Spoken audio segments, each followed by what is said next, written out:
Hey folks, Rob here, and I thought we'd do a disassembly and cleaning on the Springfield the Champion range officer that I recently traded for. And seeing this has a bull barrel, and this gun is unloaded and has been safety checked. I have yet to shoot this gun, so still waiting on getting some targets and stuff set up. And Sheila had surgery, so the last few days has been taking care of her. I just snuck down to the basement and make a few videos while she's about halfway zonked out, and then I gotta go back to being a nurse. So anyway, we're going to take this apart and do a little cleaning on it. I have not shot this, and we're going to clean it before we shoot it.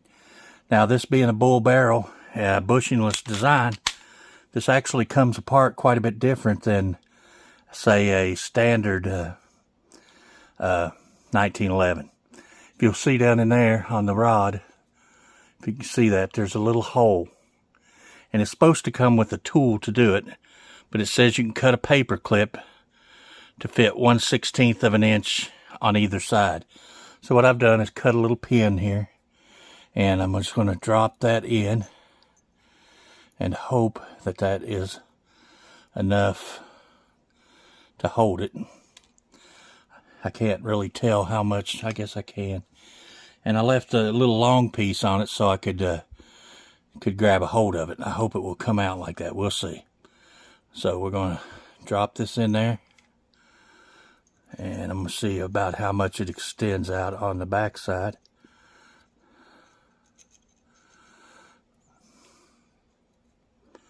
If I can get it to go through there. There we go. And I'm just going to lay it alongside, and it sticks out just a little bit. So what we're going to do, we're going to lower our slide onto that pin, and that's going to hold our guide rod in position. Now, that puts us in the perfect position to remove our slide stop. So we're going to remove our slide stop, and then we are going to pull our barrel off. And with our barrel off, now we should be able to remove our guide rod.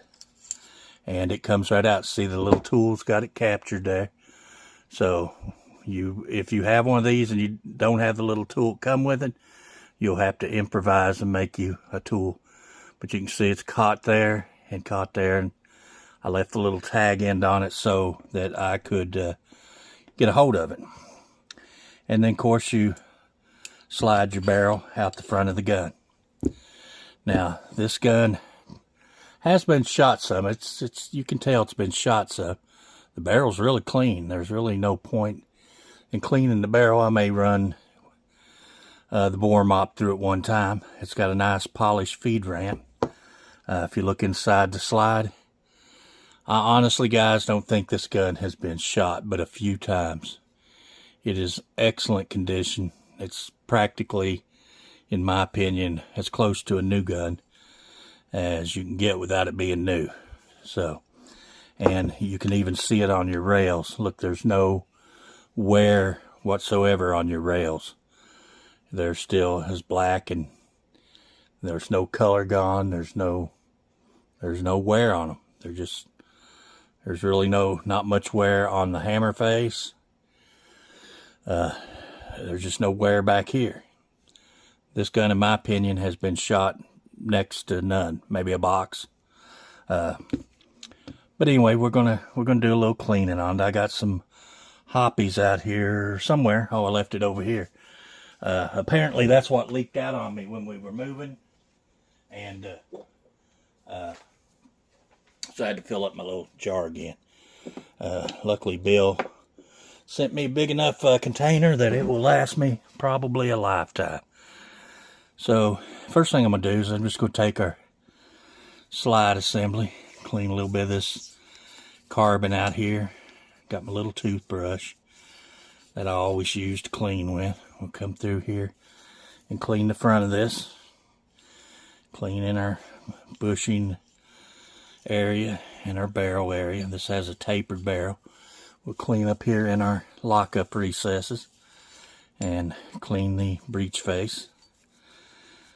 And then we'll just wipe all this off. I got a cotton cloth here that I can wipe all this excess hoppies off with.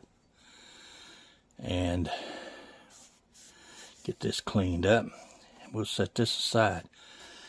Like I said, this gun really wasn't dirty. It probably had been cleaned after it had been shot, but we're just going to do it because I'd never taken it apart, and I knew that it didn't come apart like a standard 1911, so I had to read the instruction manuals on actually how to do it. And it was supposed to come with a little tool, but the little tool is obviously been lost. Or I'm going to take a Q-tip. I'm going to go in here on our locking lugs. Just get that hoppies out. And down these channels. And our breech face under our extractor and ejector. Just give it a good little cleaning. And with that done, we can set that aside. That is our slide done. Now we'll take a look at our barrel. Our barrel's not really dirty. I'm not sure what size bore snake this is, but I'm going to try run it through it.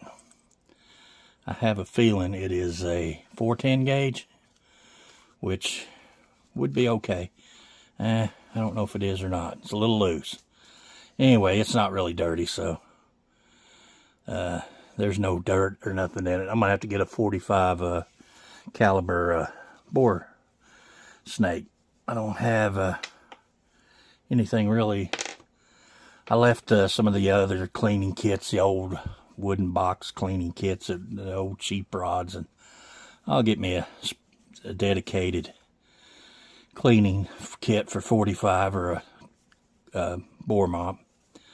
That way I don't have to have a whole bunch of different things. Then we're just going to wipe off our guide rod assembly and our magazine catch. Give it a little wipe. And then, honestly, I don't see any point in cleaning this. It has no... might take this Q-tip and go up the rails. Looks like a little residual, maybe oil or something in there. And we'll clean that out.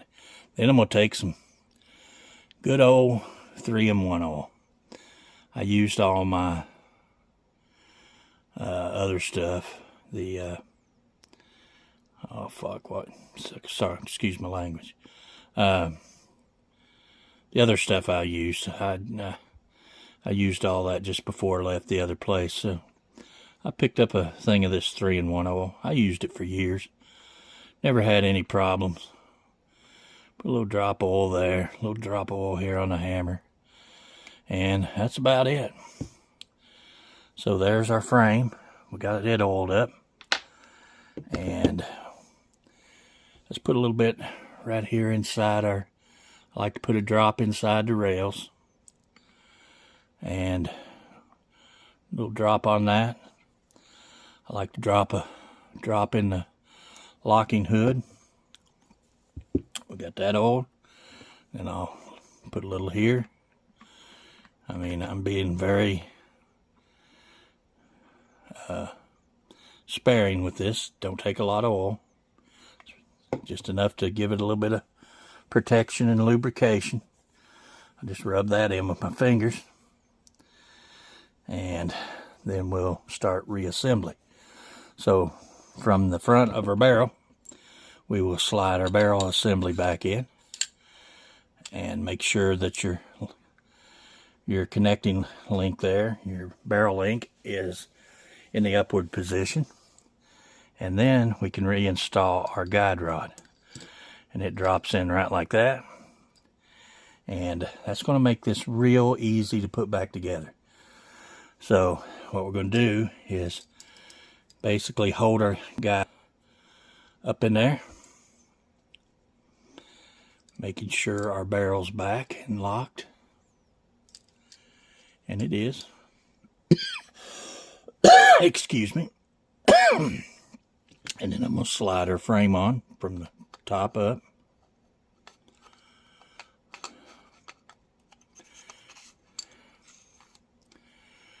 And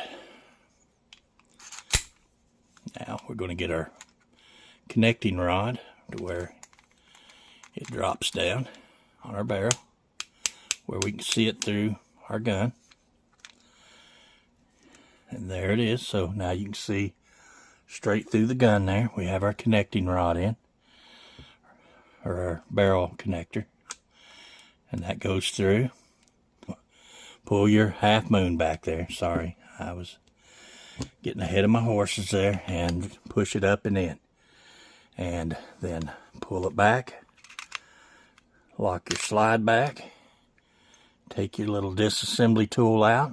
I'm going to stick it right here on one of my magnets so it'll be there next time I need to use it. And we are done. Now, let's test for function. And there we go. We have cleaned and lubricated our Springfield Armory RO Champion RO, however you want to say it. I put a little oil on the gun itself. Wipe that in. That'll protect it from rust and corrosion. It's aluminum frame, so the frame really doesn't require any. This probably, the top part's probably pretty rust resistant, but it's kind of a rough, almost like a rough parkerized finish. I don't know what the exact finish on this gun is, but we want to keep it in good shape and coat it with oil, rub it in, and you can see there now she is nice and clean and lubricated and ready for us to take our first shots with. This gun is a sweet gun and I'm looking forward to shooting it. I already have one of my guys that used to work with us at the jail. He's already called me twice wanting this gun because he used to own one, and he wants one back, and he's called me twice already wanting this gun. But we'll have to see. I don't know. This is the kind of gun you might be a keeper. I don't know. We'll have to see how she does. Oh, I have no doubt it's going to shoot awesome. I don't doubt that. So anyway, guys, I appreciate it. I appreciate you watching the video. And if you have a bushingless gun, it might break down somewhat similar. Some of them actually have an Allen screw here that you take loose if you got a two-piece guide rod. This is a full-length guide rod, but it's not a two-piece. So anyway, guys, I appreciate you watching. And until the next video, we'll see you guys later.